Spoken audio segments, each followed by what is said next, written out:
At 12:35 a.m. on May 18, 2024, a 39-year-old mother of four sent what would become her final text message. Nikki Cheng Saelee-McCain typed a brief message to her sister Chloe, explaining she was driving her mother-in-law's truck. Within hours, she would vanish completely, leaving behind 4 children and a family that would spend the next 10 months desperately searching for answers. But this isn't just another missing person case. What happened next would expose a web of domestic violence, legal failures, and a justice system that failed to protect a woman who saw danger coming. Because Nikki didn't just disappear randomly, she vanished just days before she was scheduled to testify against her own husband in a felony domestic violence case. My name is Your Name, and today we're diving into a case that has gripped Northern California and recently took a shocking turn. In March 2025, nearly 10 months after Nikki disappeared, authorities made an announcement that changed everything. They officially reclassified her disappearance as a homicide investigation. The story begins in Shasta County, California, where Nikki lived with her husband, Tyler McCain, in their Happy Valley home. They had been married for 16 years and shared 4 children together. To the outside world, they appeared to be a typical family. But behind closed doors, something much darker was happening. In December 2023, Nikki was hospitalized after an alleged assault by her husband Tyler in their home. The incident was severe enough that Tyler was charged with 4 felony counts related to domestic violence. Court documents reveal the disturbing details of what allegedly happened that night, painting a picture of escalating abuse that Nikki had been enduring. Tyler McCain pleaded not guilty to all charges. A preliminary hearing was scheduled, and most importantly, a settlement conference was set for June 3, 2024. Nikki would be required to testify against her husband. She knew this, her family knew this, and Tyler knew this too. But here's where the timeline becomes crucial. Nikki disappeared on May 17, 2024. The court date was June 3rd. She vanished just 17 days before she was supposed to face her alleged abuser in court. On that final evening, Nikki had accompanied her mother-in-law Jeanette Hayward to the hospital. Jeanette's son, Brian McCain, who was Tyler's brother, had been hospitalized due to an emergency. Jeanette lived on the Redding Rancheria near the Wind River Casino and was a tribal member of the Redding Rancheria. After the hospital visit, Nikki sent that final text to her sister at 12:35 a.m., explaining she was driving Jeanette's truck. This was the last communication anyone would ever receive from Nikki Cheng Saelee-McCain. When Nikki failed to respond to family messages over the following days, her sisters knew immediately something was wrong.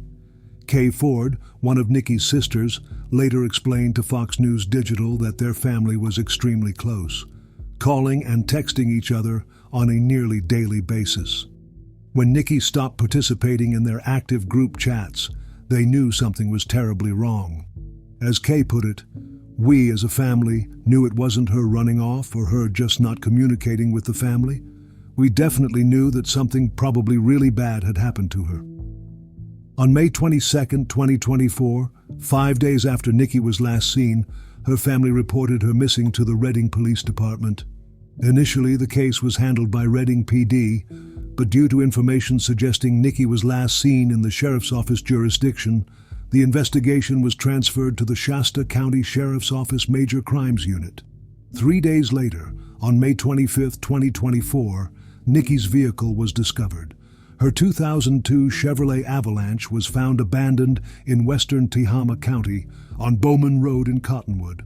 The truck was empty, with no signs of Nikki anywhere nearby. The discovery of her abandoned vehicle marked the beginning of what would become one of the most intensive missing person investigations in Shasta County's recent history.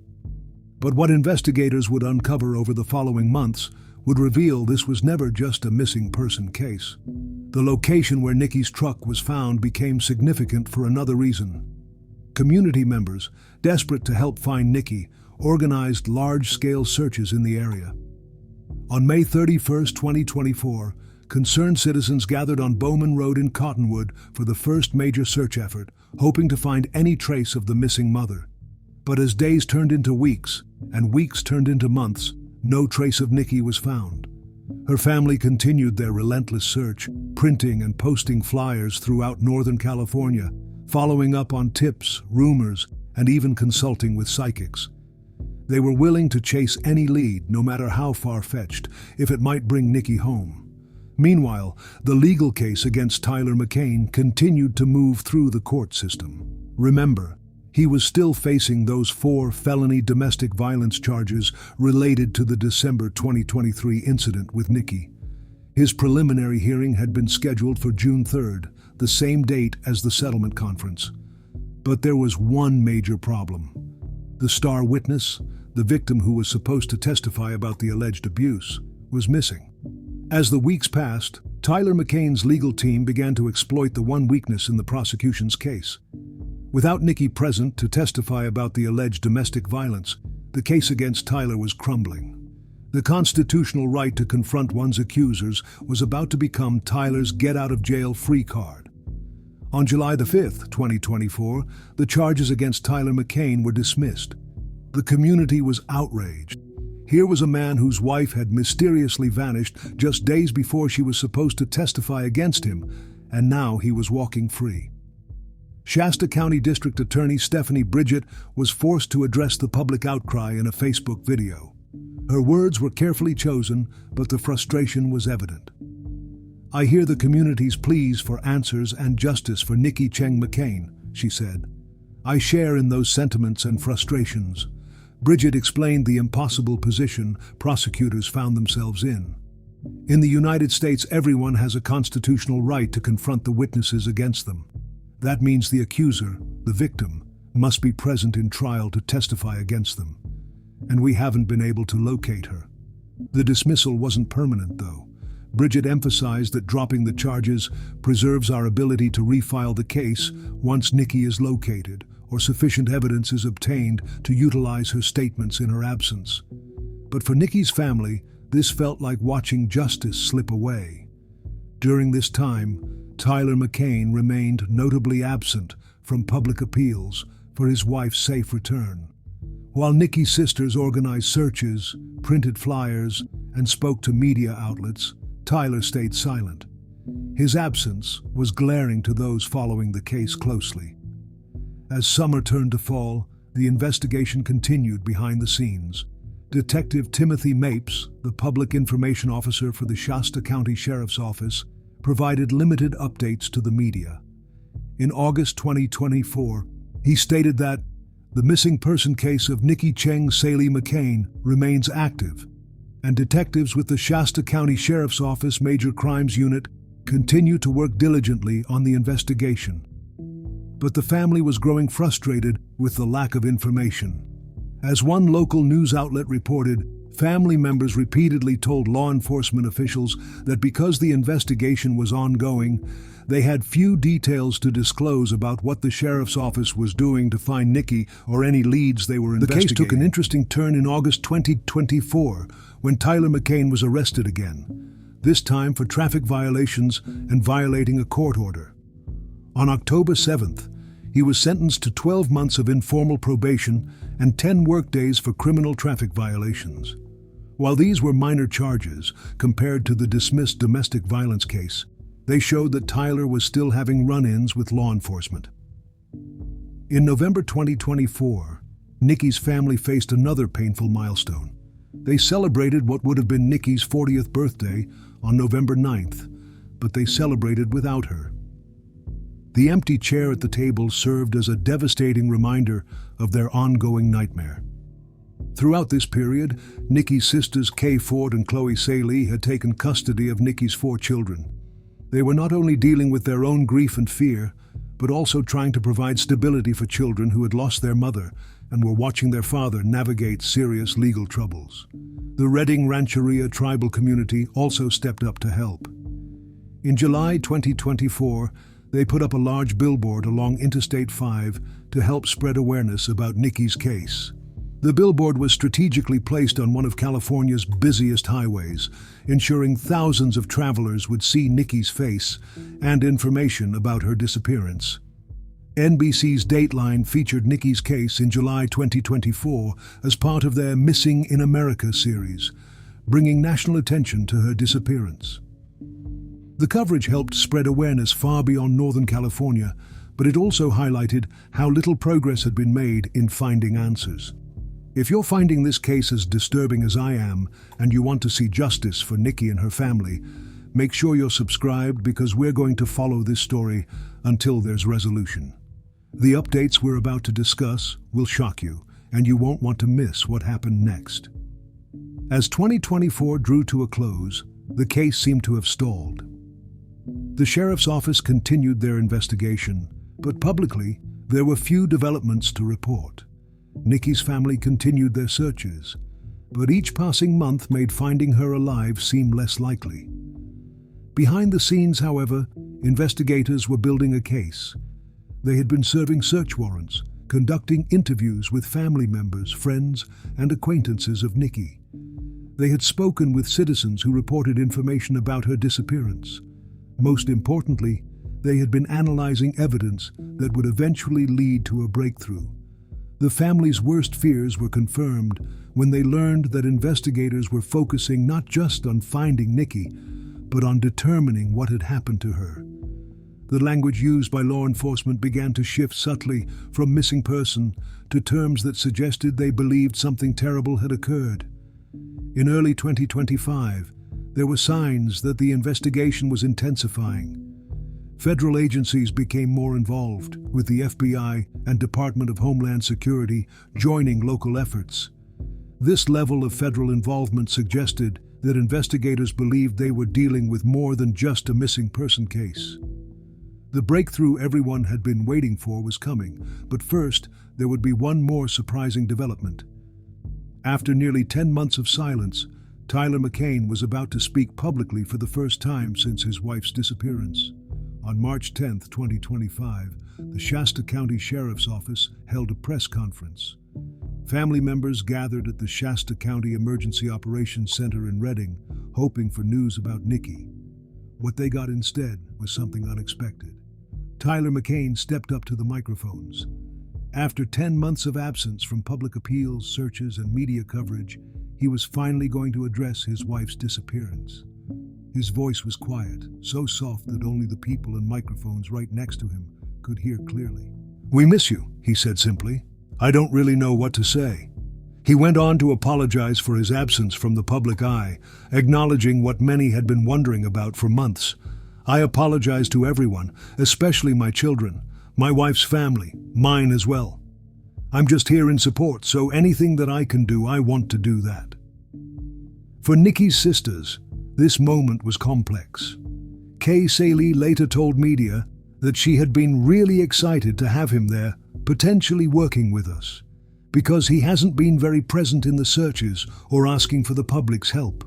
She hoped this would be the start of some collaboration in this effort. But Tyler's brief statement raised more questions than it answered. Why had he waited 10 months to speak publicly? Why had he been absent from searches for his missing wife? And most importantly, what did he know about Nikki's disappearance? The answers to these questions were about to come in the most dramatic way possible. 4 days after Tyler McCain's first public statement, everything changed. On March 14, 2025, the Shasta County Sheriff's Office made an announcement that would send shockwaves through the community and finally give Nikki's family the confirmation they had been dreading. At dawn that Friday morning, a convoy of law enforcement vehicles descended on 17277 Olinda Road in Anderson. This was the address where Nikki had been living when she disappeared nearly 10 months earlier. But this wasn't just local police. Detectives from the Shasta County Sheriff's Office Major Crimes Unit were joined by agents from the Federal Bureau of Investigation and the Department of Homeland Security. They were executing a search warrant, and this time they weren't looking for a missing person. They were collecting evidence in what had officially become a homicide investigation. The press release that followed was stark and definitive. Based on evidence gathered from the search and from interviews, and the fact that McCain's family has not heard from her since May 18, 2024, detectives determined Saelee-McCain's disappearance and presumed death to be a homicide. For Nikki's sisters, the news brought a mixture of relief and devastation. Chloe Saelee told reporters, "When it was changed from a missing persons case to a homicide, I think that me and my family felt a sense of relief, but also we are super sad, but it also feels good to have confirmation." The confirmation they had been seeking for 10 months was finally here, but it came with the devastating reality that Nikki was never coming home. But the sheriff's office had more to reveal. They announced that they had identified persons of interest in Nikki's homicide. However, their identities were being withheld due to the ongoing nature of the investigation. This careful language suggested that arrests could be imminent, but investigators needed to build an airtight case first. The timing of these developments was striking. Tyler McCain spoke publicly for the first time on March 10th. 4 days later, his wife's disappearance was officially reclassified as a homicide, and a massive search warrant was executed at their former home. The proximity of these events was not lost on those following the case. Investigators also revealed a crucial piece of information they were hoping the public could help with. They were seeking the driver of a red truck who may have picked up a male adult in the area of Highway 36 in western Tehama County. Specifically, they were looking for someone who might have given a ride to a man near the R. Wild Horse Ranch or the Begum Gorge Bridge between May 18th and May 25th, 2024. This timeline was significant. May 18th was the day Nikki sent her final text message. May 25th was when her abandoned vehicle was discovered. Someone in a red truck had potentially helped a man in that area during the exact window when Nikki vanished. The geographic area was also telling. Western Tehama County, where investigators believed this red truck encounter occurred, was not far from where Nikki's abandoned Chevrolet Avalanche had been found. The pieces of a timeline were starting to come together. For Nikki's family, the homicide classification brought both clarity and new anguish. Kay Ford spoke to Fox News Digital about their ongoing efforts to find answers. "I'm hopeful that the people who have information will step up," she said. "They may or may not be involved in the actual homicide. They may be involved in a cover-up or the cleanup, whatever else it might be." Her words revealed the family's belief that multiple people might have knowledge about what happened to Nikki. Whether through direct involvement, helping to conceal evidence, or simply having information they hadn't shared, the family believed there were people in the community who could help solve this case. The sisters made it clear they wanted anyone with information to come forward so they could have a clean conscience. As Kay put it, "We're working really hard to apply the pressure. Law enforcement has been very diligently working on the case. We don't see most of their work since a lot of their work is behind the scenes." This behind-the-scenes work had been extensive. Since Nikki's disappearance, investigators had served numerous search warrants, not just at her residence, but at other locations connected to the case. They had conducted interviews with family members, friends, and acquaintances. They had followed up on tips from citizens who reported information about her disappearance. The investigation had also involved advanced forensic techniques and coordination between multiple law enforcement agencies. The involvement of federal agents suggested that the case might have crossed state lines or involved federal crimes. If you've been following this case and you're as invested in seeing justice for Nikki as her family is, this is the moment to hit that subscribe button and turn on notifications. We're going to continue covering every development in this case until there's justice. The updates coming in the next few weeks could be game-changing. The $30,000 reward for information leading to Nikki's location remained in effect, now more crucial than ever. With the case officially classified as a homicide, this reward could be the incentive someone needs to come forward with critical information. The Shasta County Sheriff's Office made it clear that they were actively pursuing all leads. Anyone with information was urged to contact the Major Crimes Unit by email at mcueshastacounty.gov or by calling 530-245-6135.